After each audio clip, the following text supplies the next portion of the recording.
Hello, welcome friends to our YouTube channel समाज सेवा take. Friends, उम्मीद करता हूँ आप सब खैरियत से होंगे। और अगर आप खैरियत से नहीं भी है, किसी भी क्राइसिस से गुजर रहे हैं या कोई भी प्रॉब्लम फेस हो रही है आपको, क्योंकि कोविड-19 का टाइम चल रहा है तो कुछ भी हो सकता है।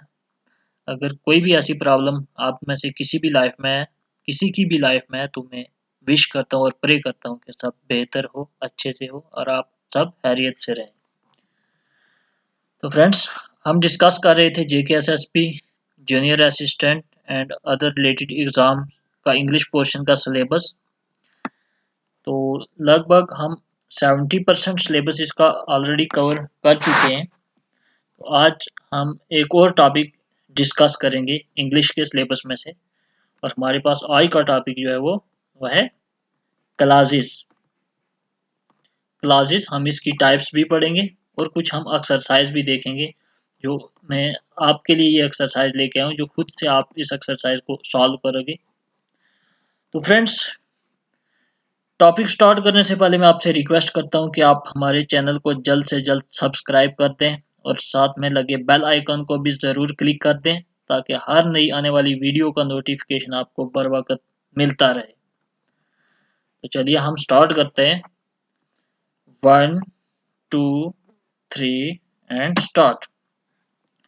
सबसे पहले हम देखते हैं क्लॉजेस क्या होते हैं। हमें पता होना चाहिए क्लॉजेस होते क्या हैं, फिर हम यहाँ पे एक्सरसाइज को सॉल्व करेंगे और हमें जो देखेंगे कि हम कितना इसको समझ पाए या कितना हमने नहीं समझा है। पहले हम डिस्कस करते हैं क्लॉजेस के बारे में।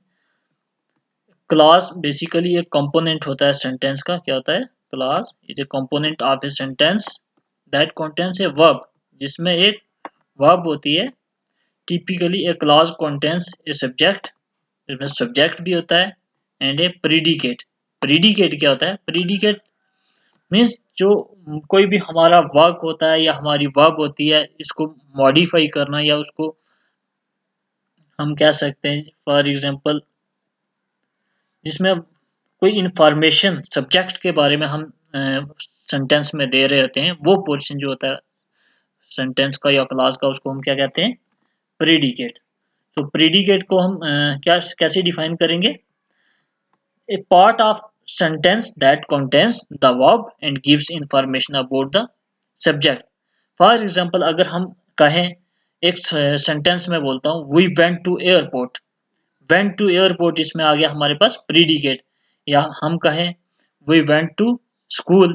went to school यहाँ पे आ गया हमारे पास क्या? प्रीडिकेट। तो हम क्लास हमारे पास क्या होगा? क्या हो गया? एक ऐसा कंपोनेंट सेंटेंस का जिसमें एक वर्ब होती है और हमारे पास एक सब्जेक्ट होता है। प्रीडिकेट भी हमने देख लिया, प्रीडिकेट क्या होता है। क्लास में हमारे पास एक सब्जेक्ट और एक वर्ब होती है, ये तो हमने डिस्कस कर लिया। लेकिन हमारे पास जो क्लास होता है वो हमारे पास वर्ब के बगैर तो नहीं हो सकता, वो तो हमेशा प्रेजेंट होता है। लेकिन सब्जेक्ट के बगैर हमारे पास क्लास हो सकता है। और इस सिचुएशन में, इस केस में हम हमारे पास जो क्लास होगा वो कौन सा होगा? इसमें हमारे पास हिडन और नल, जिसमें सब्जेक्ट एब्सेंट होगा या हिडन होगा। तो ये बेसिकली इंग्लिश लैंग्वेज में अगर देखें तो हिडन और नल जो सिचुएशन है ये बहुत कम प्रेजेंट होती है यहाँ पे। अगर कहीं पे प्रेजेंट होती है भी तो हमारे पास किस टाइप का सेंटेंस होगा वो? फॉर एग्जांपल हम कहें जिसमें सब्जेक्ट एब्सेंट होगा, don't know as this shoes will be much good, it is hard road, I been down there before. मतलब अगर हम कहें कि नहीं जानता, ये कोई नहीं पता कौन कह रहा है नहीं जानता कि ये शूज जो है अच्छे से मतलब मेरा साथ दे सकेंगे, क्योंकि ये रोड बहुत हार्ड है, इस पे चलने के लिए बहुत आला शूज की जरूरत है। यहाँ पे हमें कोई पता नहीं कौन बोल रहा है। फिर अगर हम कहें keep your trap shut and do your job, यहाँ पर भी जनरली सब्जेक्ट का कोई हमारे पास कंसेप्ट नहीं, कौन क्या कह रहा है ये बात कि keep your trap shut and do your job. तो ऐसे केस को हम कहेंगे नल सब्जेक्ट और हिडन सब्जेक्ट। मीन्स जहाँ पर सब्जेक्ट हमारे पास जाहिर नहीं हो रहा है या प्रेजेंट नहीं है। तो हम डिफाइन कैसे करेंगे क्लास को? A clause is a group of words containing a subject and predicate, predicate हमने डिस्कस कर लिया, and functioning as a member of a complex और कंपाउंड सेंटेंस, और वो एक कॉम्प्लेक्स सेंटेंस या कंपाउंड सेंटेंस का पार्ट है या फंक्शन करता है एज ए कॉम्प्लेक्स सेंटेंस और ए कंपाउंड सेंटेंस। फॉर एग्जांपल हमारे पास है ए क्लियर ब्लू स्काई वेलकम्ड मी इन कश्मीर। ए क्लियर ब्लू स्काई वेलकम्ड मी इन कश्मीर मतलब एक साफ नीले आसमान ने मुझे कश्मीर में वेलकम किया। इस सेंटेंस में अगर हम देखें, इस क्लास में हम देखें, हमारे पास सब्जेक्ट क्या आ जाता है, एक क्लियर ब्लू स्काई हमारे पास क्या आ जाता है, सब्जेक्ट आ जाता है, एंड इसमें वर्ब हमारे पास क्या आ जाती है, प्रेडिकेट हमारे पास क्या आ जाता है, वेलकम। हम इसी में से हम अगर देखें, हमने प्रेडिकेट की बात की थी कि प्रेडिकेट क्या होता है, तो ये पोर्शन हमारे पास जो वेलकम्ड है ये हमारे पास आ जाता है प्रेडिकेट, जो हमारे पास इसको सब्जेक्ट को क्या करता है, हमारे पास डिफाइन करता है, हमारे पास सब्जेक्ट को, सब्जेक्ट के बारे में हमें इंफॉर्मेशन देता है। एक और सेंटेंस हम देख लेते हैं, she cannot remember what happened last night. इस सेंटेंस में हमारे पास सब्जेक्ट क्या आ गया, व्हाट, एंड हमारे पास हैपेंड इज ए वर्ब, हमारे पास वर्ब क्या आ गई, हैपेंड, और हमारे पास सब्जेक्ट क्या आ गया, सब्जेक्ट हमारे पास आ गया व्हाट। नेक्स्ट देखते हैं हम, अब हम देखें टाइप्स ऑफ क्लॉजेस। क्लॉजेस हमारे पास कितनी टाइप्स के होते हैं? बेसिकली तो हमारे पास मेन जो टाइप्स होती हैं क्लॉजेस की, वो टू टाइप्स के क्लॉजेस होते हैं हमारे पास, एक independent clause and second dependent clause. Independent clause और डिपेंडेंट क्लॉज को हम सेपरेटली इन डिटेल स्टडी करते हैं। तो फर्स्ट ऑफ ऑल हम देखते हैं इंडिपेंडेंट क्लॉज कैसे क्लॉज होते हैं। इंडिपेंडेंट क्लॉज, इसको हम मेन क्लॉज भी कहते हैं। ये क्लॉज की ऐसी टाइप है जिसमें सब्जेक्ट भी होता है एंड वर्ब भी होती है, और ये कंप्लीट सेंस या मीनिंग देता है। तो एक सेंटेंस जो है वो कंप्लीट सेंस या मीनिंग या थॉट को फुली एक्सप्रेस करता है। ये अलोन स्टैंड कर सकता है, मतलब अकेले ही ये एक ही क्लास जो है अपनी बात को पूरे तरीके से रख सकता है या अपने सेंस को पूरे तरीके से क्लियर कर सकता है, ये as a complete sentence behave कर सकता है।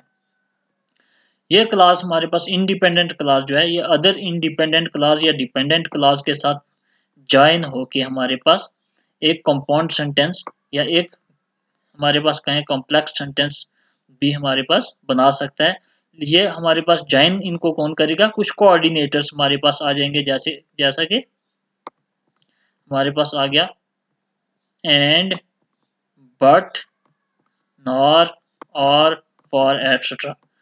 तो हमारे पास इंडिपेंडेंट क्लास कौन से आ गए, ऐसे क्लास जो इटसेल्फ अपने सेंस को, अपने मीनिंग को एक सेंटेंस में मतलब क्लियर कर सकते हैं, मतलब एक क्लास अपने सेंस को पूरे तरीके से क्लियर कर सकता है, वो एक मीनिंगफुल थॉट में अपने आप को एक्सप्रेस कर सकता है, और अलोन जो है एक कंप्लीट सेंटेंस बिहेव कर सकता है।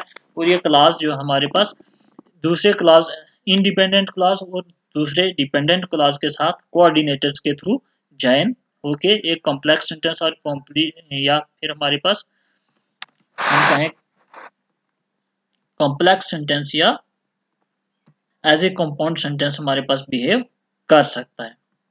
हम एग्जांपल देख लेते हैं इंडिपेंडेंट क्लॉज की।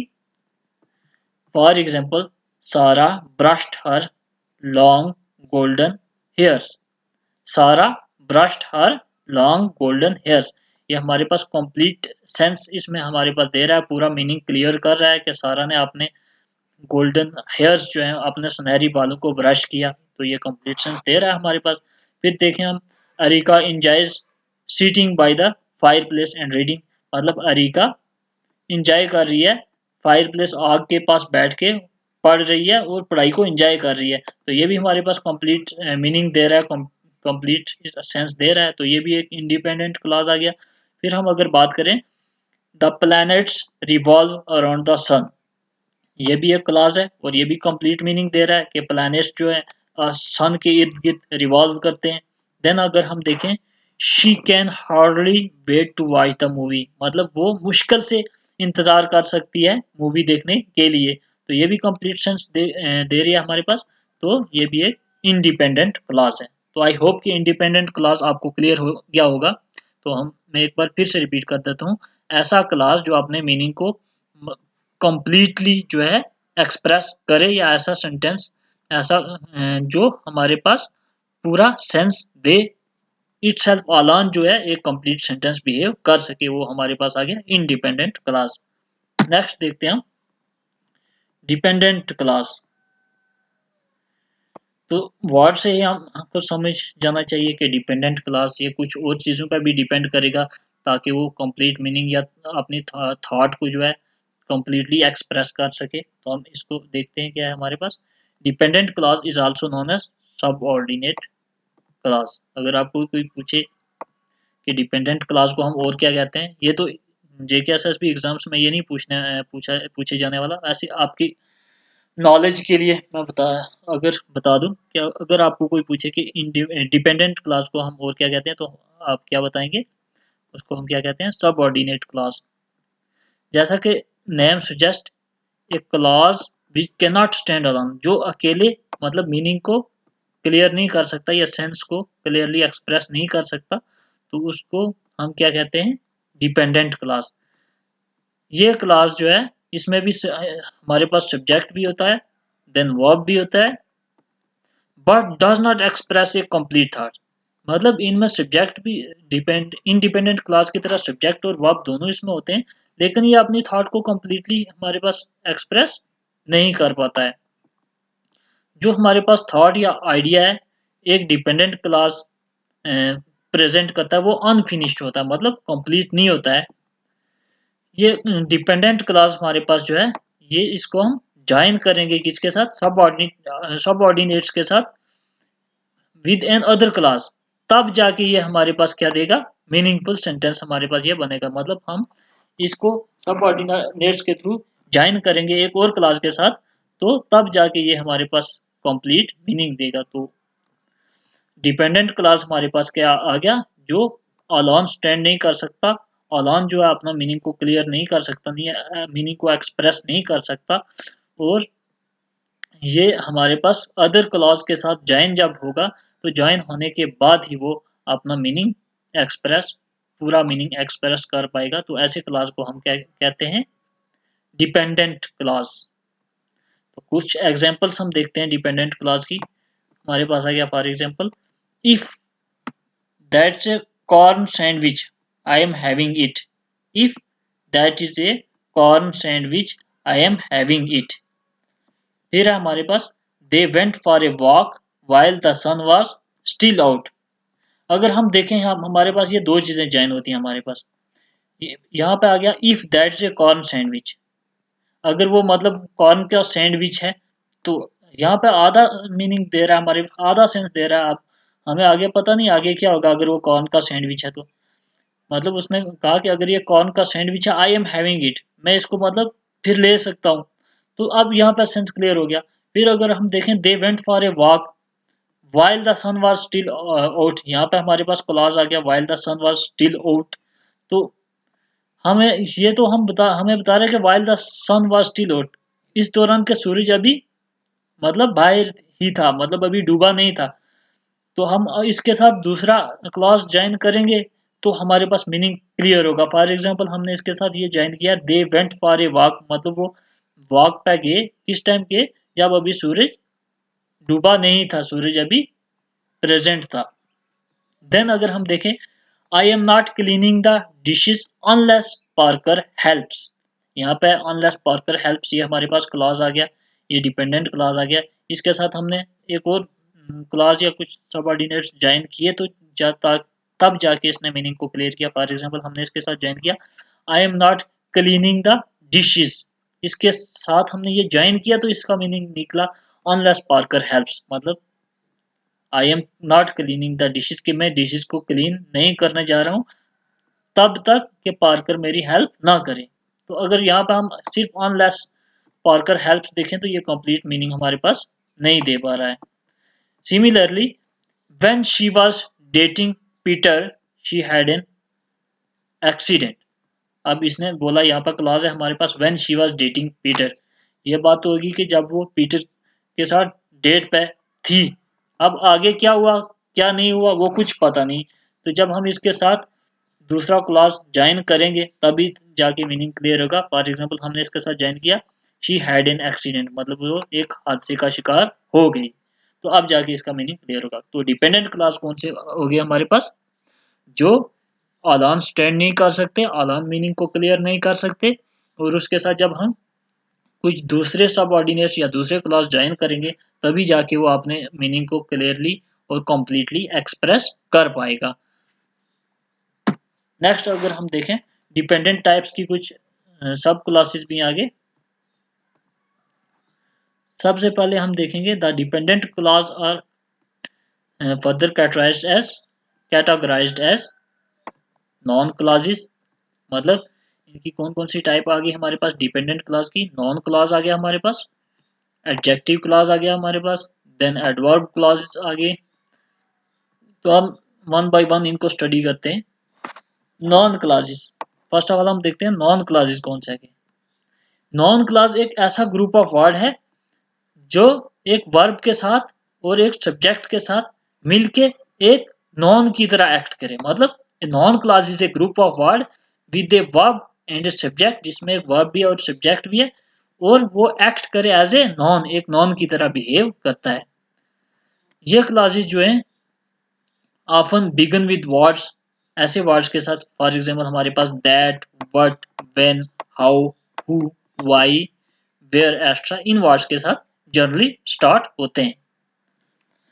नॉन क्लॉज में हमारे पास इसका एक करेक्टरिस्टिक आ गया कि इनमें कॉमास यूज नहीं होते हैं। No commas are used in noun clause. तो नॉन क्लॉज कौन सा क्या हो गया, ऐसा ग्रुप ऑफ वर्ड्स जिसमें एक वर्ब भी होता है और सब्जेक्ट भी होता है जनरली क्लॉजेस की तरह, लेकिन वो बिहेव करता है एज ए नॉन।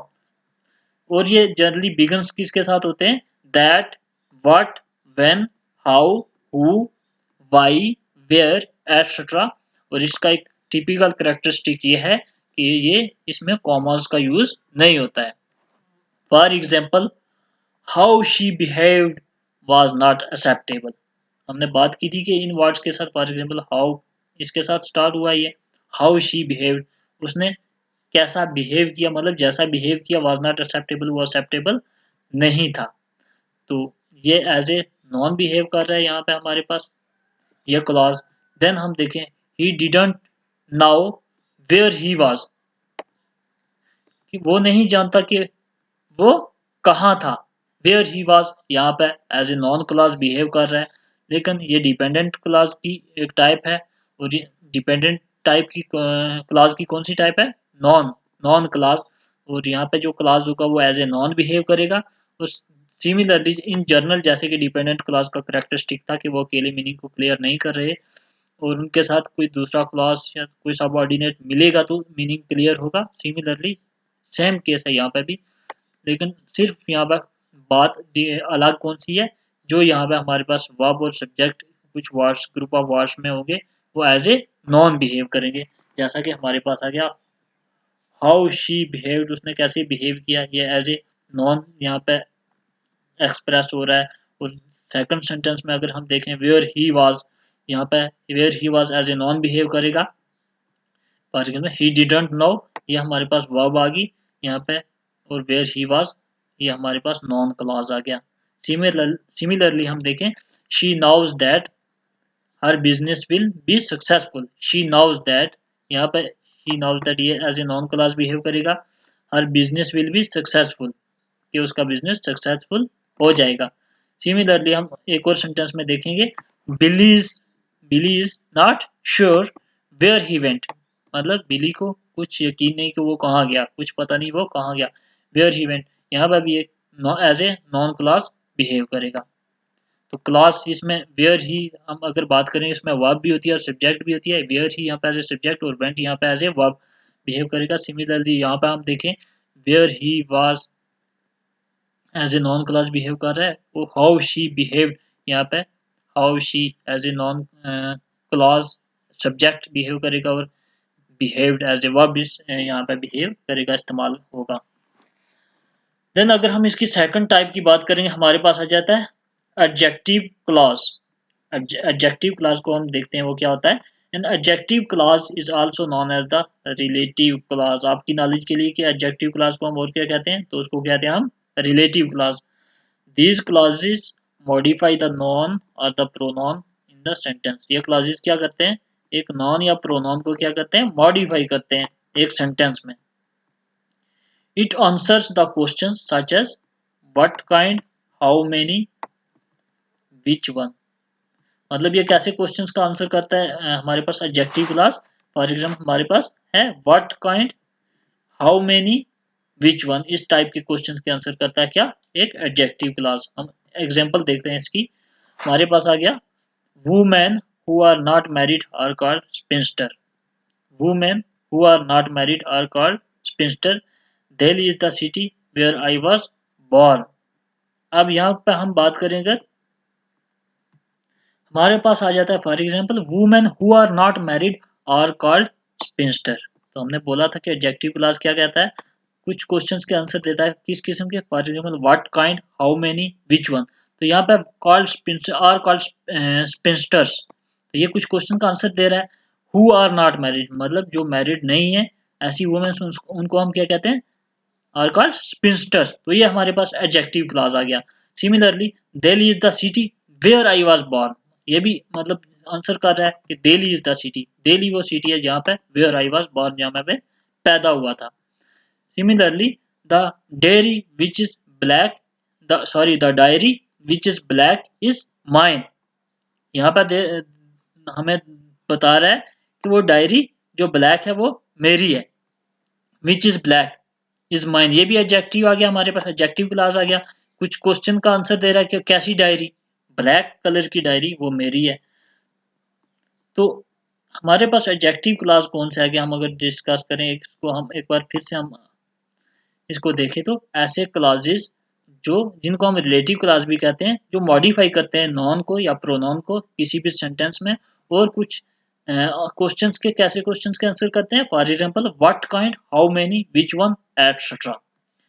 लास्ट हम एग्जांपल देख लेते हैं। Last month we travel to Agra which is famous for Taj Mahal. अब ये देखो हमारे पास वो किस लिए फेमस है, ये आंसर दे यहाँ पे दे रहा है कुछ क्वेश्चन का किसी भी टाइप का, जैसे हमने ऊपर डिस्कस किया था। विच इज फेमस फॉर ताजमहल, हमने लास्ट मंथ को दिल्ली में आगरा में ट्रेवल किया, जो फेमस है किस वजह से, ताजमहल के होने की वजह से। देन अगर हम देखें हमारे पास आ जाते हैं एडवर्ब क्लॉज। नेक्स्ट टाइप हमारे पास कौन सी आएगी, एडवर्ब क्लॉज। एडवर्ब क्लॉज हमारे पास, एडवर्ब क्लॉज ऐसे क्लॉज होते हैं जो एज ए एडवर्ब बिहेव करें, और उनमें भी सब्जेक्ट, जर्नल क्लॉज की तरह सब्जेक्ट भी होता है, और प्रीडिकेट फॉर एग्जांपल जो सब्जेक्ट को एक्सप्रेस करता है हमारे पास वर्ब, वो भी प्रेजेंट होता है। देन ये कुछ क्वेश्चंस के आंसर करते हैं, फॉर एग्जांपल जो टाइम बेस्ड होते हैं, प्लेस पे होते हैं, कॉज पे होते हैं, पर्पस और कंडीशन बेस्ड होते हैं। तो एडवर्ब क्लॉज अगर हम इसको डिफाइन करें, a clause which works as an adverb and has a subject and predicate of its own is called the adverb clause.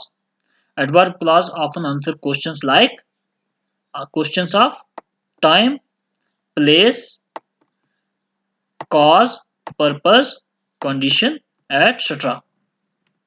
For example, he got a parking ticket because he parked illegally।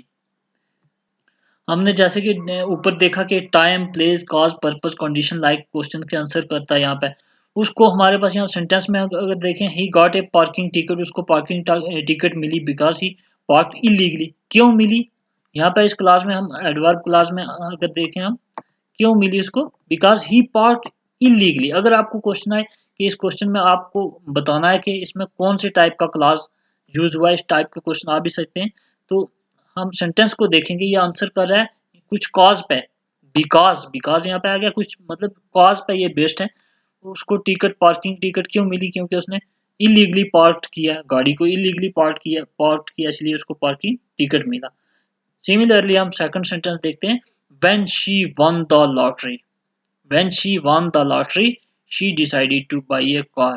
यहाँ भी cause है, जब उसने lottery जीती तो तभी उसने एक कार को बाई किया, तभी उसने एक कार को खरीदा। यहाँ भी cause है, कब उसने खरीदा, जब उसने लॉटरी जीती। फिर हम देखें शरिया drove wherever she want, यहाँ पर उसकी मतलब आ गई क्या, प्लेस की जगह आ गई, जहां वो चाहती थी, जिस जगह वो चाहती थी उसी जगह उसने मतलब ड्रोव किया, जहां कहीं भी वो चाहती थी। देन अगर हम देखें माई डॉग ऑल दो ही इज शाई, अगरचे मेरा डॉग शर्मीला है, शर्म करता है, लव्स पीपल, लेकिन वो लोगों के साथ प्यार करता है। यहाँ पर भी रीजन आ गई, एक शाई है वो डॉग शाई है, ऑल दो अगरचे शाई है लेकिन फिर भी वो लोगों से प्यार करता है।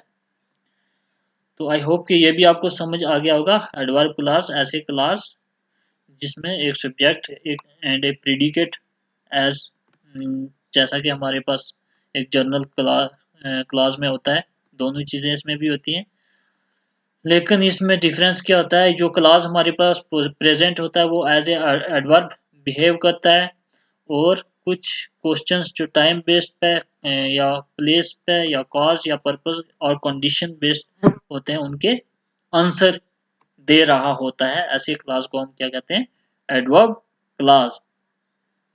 फिर हमारे पास आ जाते हैं conditional clause. This type of dependent clause is used to convey some kind of possibility और प्रोबेबिलिटी। ये ऐसे क्लास होते हैं, ऐसे डिपेंडेंट क्लास की ऐसी टाइप होती है जो किस लिए इस्तेमाल होती है, कुछ पॉसिबिलिटी या प्रोबेबिलिटी को कन्वे करने के लिए, किसी भी किस्म की पॉसिबिलिटी या प्रोबेबिलिटी को कन्वे करने के लिए जो क्लास इस्तेमाल होता है उसको हम क्या कहते हैं, conditional class. It begins with conditional conjunctions, मतलब ये कंडीशनल कंजंक्शंस के साथ शुरू होता है। फॉर एग्जांपल इफ, ये देखो, if the traffic isn't heavy, Rahul will arrive by 4 PM। यहाँ पे आ गया if, for example conditional class, यहाँ पे बिगन हुआ if के साथ, if अगर की बात आ गई है, कुछ कंजक्शन ये यूज भी होता है एज ए कंजक्शन, इसके साथ स्टार्ट हुआ है कंडीशनल कंजक्शन के साथ, एक कंडीशन आ गई यहाँ पे, मतलब अगर द ट्रैफिक isn't heavy, अगर ट्रैफिक बहुत ज्यादा ना होती, Rahul will arrive by 4 PM, Rahul 4 बजे जो है अराइव कर जाता या कर गया होता या आ जाता, कुछ भी बोल सकते हैं। Alan will be home for dinner in time unless, ये भी यहाँ पे हमारे पास कंडीशन आ गई, प्रोबेबिलिटी या पॉसिबिलिटी आ गई, अनलेस यहाँ पे यूज हुआ है as a conjunction, conditional conjunction. Alan will be home for dinner in time unless her boss decides that she has to work late, मतलब unless her bosses, unless यहाँ पर condition आ गई कि उसका बॉस जो है वो डिसाइड करता कि she was to work late, कि वो देर तक काम उसको करना होगा। यहाँ पे भी कंडीशन आ गई, तो कंडीशनल क्लास ऐसे क्लास हो गए हमारे पास जो किसी भी पॉसिबिलिटी या किसी भी किस्म की प्रोबेबिलिटी को कन्वे करें, और ये जनरली कंडीशनल कंजंक्शन के साथ शुरू होते हैं। फॉर एग्जांपल इफ हमारे पास यहाँ पे आ गया, इफ द ट्रैफिक, यहाँ पे एक क्लॉज आ गया, if the traffic isn't heavy, ये हमारे पास क्लॉज आ गया, ये तो हमारे पास एक सबऑर्डिनेट आ गया जो इसके मीनिंग को क्लियर कर रहा है, लेकिन हमारे पास क्लॉज क्या क्या क्या था, मेन क्लॉज हमारे पास if the traffic isn't heavy, if यहाँ पे हमारे पास कंडीशनल कंजंक्शन आ गया। और दूसरे सेंटेंस में अगर हम देखें, ये हमारे पास क्लॉज आ गया conditional clause, unless her boss decides that she has to work late, तो यहाँ पे अनलेस हर बॉस, अनलेस हमारे पास क्या यूज हुआ है एज ए कंडीशनल कंजंक्शन, और ये हमारे पास एक आ गया कंडीशनल क्लॉज। आई होप कि ये भी आपको समझ आ गया हो गया कि कंडीशनल क्लॉज हमारे पास कौन से होते हैं। और एट लास्ट मैंने यहाँ पे आप लोगों के लिए एक एक्सरसाइज रखी है, आपने आइडेंटिफाई करने हैं टाइप ऑफ क्लॉजेस सेंटेंसेस में, और हमने क्लास को भी फाइंड करना है और उसमें टाइप ऑफ क्लास भी हमने आइडेंटिफाई करना है। और ये एक्सरसाइज मैंने आप लोगों के लिए रखी है, आप इसको ट्राई करेंगे और तभी आपको ये जान सकेंगे कि आपको कितना समझ आया है और कितना समझ नहीं आया है। और अगर फिर भी आपको कहीं पे प्रॉब्लम आती है तो उसके लिए मैंने ये सॉल्व एक्सरसाइज सॉल्व लास्ट पे आपके लिए की हुई है, और आप पहले खुद से ट्राई करके फिर इसको कंपेयर कर सकते हैं सॉल्व एक्सरसाइज के साथ जो सॉल्व मैंने किया हुआ है आप लोगों के लिए। तो आई होप कि आपको आज का लेक्चर अच्छे से समझ आएगा और आप ये एक्सरसाइज अच्छे से कर लेंगे। इसके अलावा भी फिर भी आपको प्रॉब्लम आती है आपको कहीं भी, तो आप कमेंट सेक्शन में कमेंट करके मुझे पूछ सकते हैं। अगर इसके अलावा भी आपको कोई किसी भी किस्म की क्वेरी है तो भी आप कमेंट में मुझे पूछ सकते हैं। तो आज का लेक्चर हम यहीं पे ख़त्म करेंगे, इस उम्मीद के साथ कि आप हमेशा की तरह हमारे साथ बने रहेंगे। और मैं विश करता हूँ आपको best of luck for the upcoming exams and advance में आप सबको ईद मुबारक भी पेश करता हूँ, क्योंकि लगभग एक हफ्ते के बाद ईद भी आने वाली है। तो आज के लिए इतना ही, शुक्रिया।